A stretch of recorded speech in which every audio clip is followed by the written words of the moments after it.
The European Union is preparing a $108 billion trade war against the United States, and it is all because of Greenland. You heard that right. This morning, leaks from Brussels confirmed that the EU is drafting the single largest retaliatory tariff package in history, targeting everything from American bourbon to Tesla exports. Most people think this is just another diplomatic spat, or maybe just headline noise, but they are wrong. This is not a negotiation tactic. This is a divorce proceeding. While the mainstream media is obsessing over the dollar amounts or making jokes about buying an island, they are missing the real signal. This isn't about money, and it certainly isn't about ice. This is about who controls the master key to the Northern Hemisphere, and for the first time in 80 years, Europe is telling Washington to back off. Let's rewind just for a second. To understand why we are standing on the edge of the biggest transatlantic rupture since the Suez Crisis, you have to look at the map, really look at it. For the last 3 generations, the American security guarantee to Europe was absolute. We patrol the oceans, we keep the shipping lanes open, and in exchange, Europe follows our lead on the big strategic questions. That was the deal. That was the post-World War II order. But that order died yesterday. When President Trump renewed the ultimatum regarding Greenland, demanding specific security rights and referencing the Defense Production Act to secure rare earth minerals, Brussels didn't just issue a statement, they panicked. Why, you might ask? Why would the European Union, a bloc that usually takes 6 months to decide on the color of paperclips, suddenly mobilize a $100 billion war chest in 48 hours? Because they know what the United States knows. The Arctic is the new Mediterranean. 10 years ago, the Arctic was just a frozen expanse where polar bears lived. Today, it is the most critical geopolitical chessboard on the planet. As the ice melts, it opens up new shipping lanes that cut weeks off the transit time between Asia and Europe. But more importantly, underneath that ice lies the Kvanefjeld deposit. This is where the story shifts from politics to survival. The Kvanefjeld deposit in Greenland contains one of the largest concentrations of rare earth elements in the world. Neodymium, praseodymium, terbium. If you don't know what those are, check your pocket. They're in your phone. They're in the guidance chips of the missiles protecting Tel Aviv. They're in the magnets of every wind turbine in the North Sea.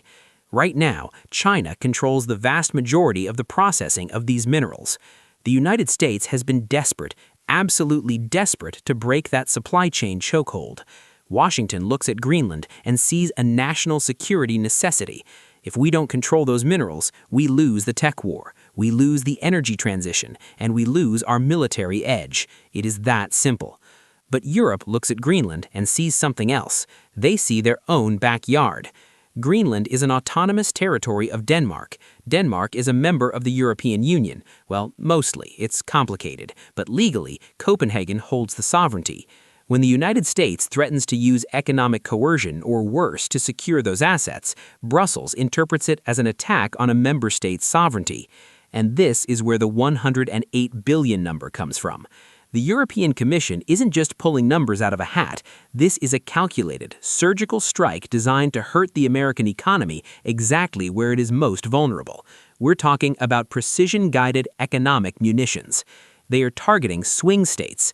The tariff list, which was leaked to the Financial Times, includes specialized machinery, agricultural products like soybeans and corn, and high-end manufacturing goods. These industries are concentrated in the American Midwest and the Rust Belt. The EU is trying to make the political cost of this Greenland strategy unbearable for the White House. But here's the thing, and this is where the logic gets dark.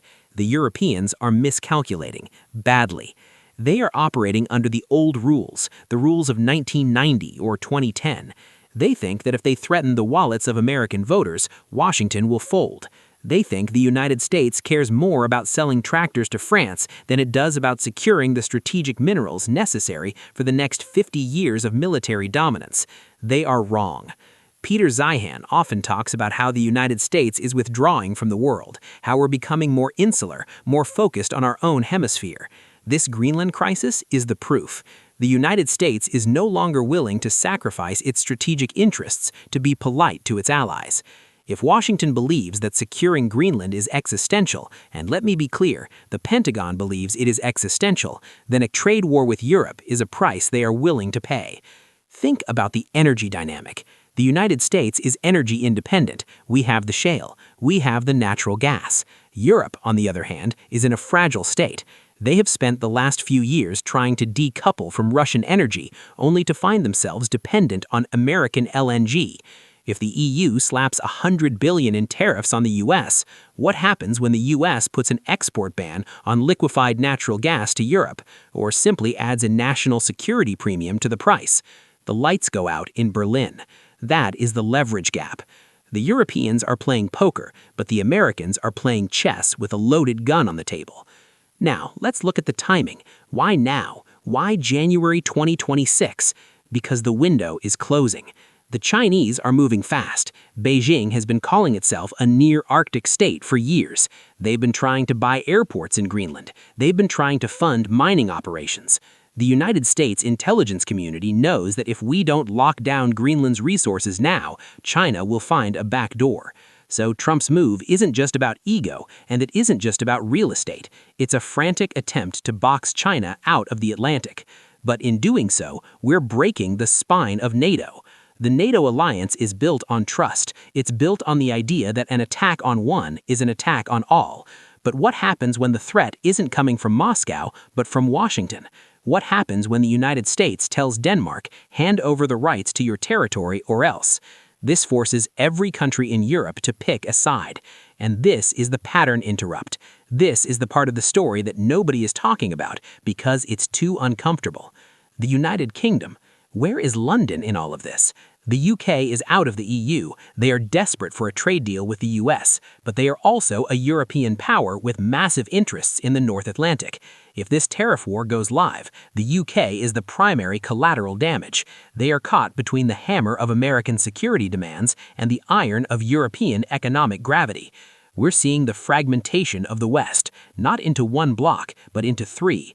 The North American bloc, secured by U.S. energy and military might, the continental bloc, led by France and Germany, trying to federalize and protect their own sovereignty, and the British, floating in the middle, trying to not drown.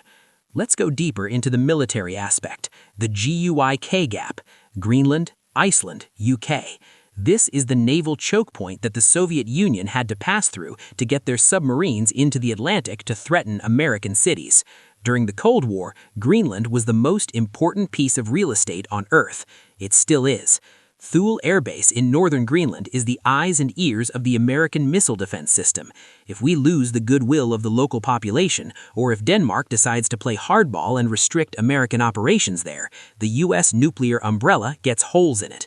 This is why the EU's threat is so dangerous. They aren't just threatening trade, they're threatening the operational security of the American homeland, intentionally or not. By escalating this to a $100 billion fight, Brussels is signaling that they are willing to risk the security relationship to protect their political dignity. So, what happens in the next 6 months? First, expect the markets to react violently. If these tariffs are actually implemented, we're looking at a global recession. Supply chains, which were just starting to heal from the chaos of the early 2020s, will shatter again. Second, watch the rhetoric from the White House. If they start linking the Greenland issue to NATO funding or to the presence of U.S. troops in Germany, then we know the gloves are off. We could see a partial drawdown of U.S. forces from Europe as a bargaining chip. Third, and this is the wild card, watch the Greenlandic government itself. Nuuk has been gaining more autonomy from Copenhagen. There's a very real possibility that the United States bypasses the EU and Denmark entirely and offers the people of Greenland a deal they literally cannot refuse. Direct investment, infrastructure, cash payments to every citizen in exchange for exclusive resource rights. If that happens, the European Union dissolves as a geopolitical actor.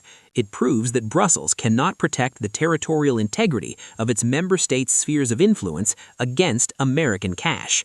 This is the end of the polite era. The gloves are off. The masks are off.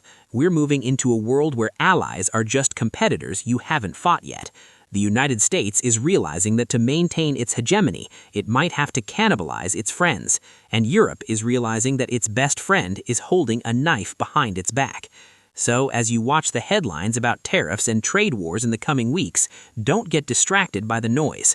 Don't look at the price of bourbon. look at the map, because the question isn't whether we're going to buy Greenland. The question is, can the Western alliance survive the cost of the purchase? And when the dust settles and the tariff barriers go up, will Europe realize that in the game of great powers, they never were the player, they were just the board?